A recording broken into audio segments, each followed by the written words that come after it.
यह गुहा से भी गुहतर ज्ञान मैंने तुझे कह दिया।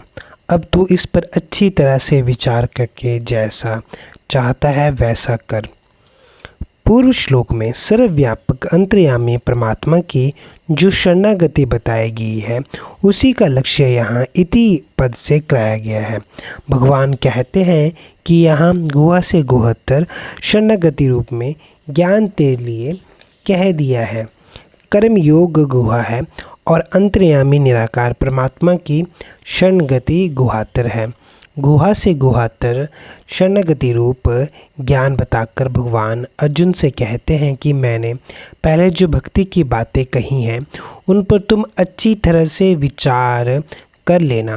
भगवान ने इसी अध्याय के 97-98 श्लोक में अपनी भक्ति शरणागति की जो बातें कही हैं उन्हें ऐतद पद से लेना चाहिए।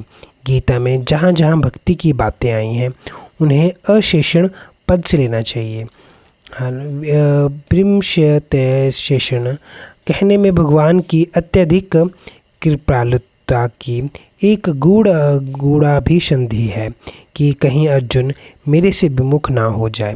इसीलिए यदि ये मेरी कही हुई बातों की तरफ विशेषता से ख्याल करेगा तो असली बात अवश्य ही इसकी समझ में आ जाएगी और फिर वो मेरे से विमुख नहीं होगा।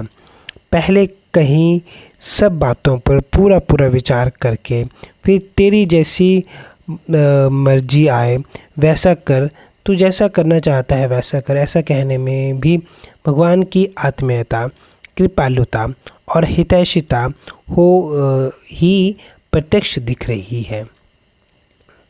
पहले वक्ष में शेष्यते है इदम तो गुहतम आदि श्लोकों में भगवान अर्जुन के हित की बात कहते हैं, पर इन वाक्यों में भगवान की अर्जुन पर सामान्य कृपा है। अर्जुन को धमकाने में भगवान की विशेष कृपा है और अपनेपन का भाव टपकता है।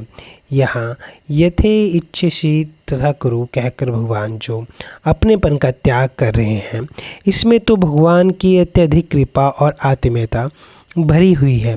कारण कि भगत भगवान का धमकाया जाना तो सह सकता है पर भगवान का त्याग नहीं सह सकता। इसीलिए न श्रेष्ठति विनक्षसि आदि कहने पर भी अर्जुन पर इतना असर नहीं पड़ा जितना यथेच्छसि तथा कुरु कहने पर पड़ा। इसे सुनकर अर्जुन घबरा गए कि भगवान तो मेरा त्याग कर रहे हैं, क्योंकि मेरा यह बड़ी भारी गलती की कि भगवान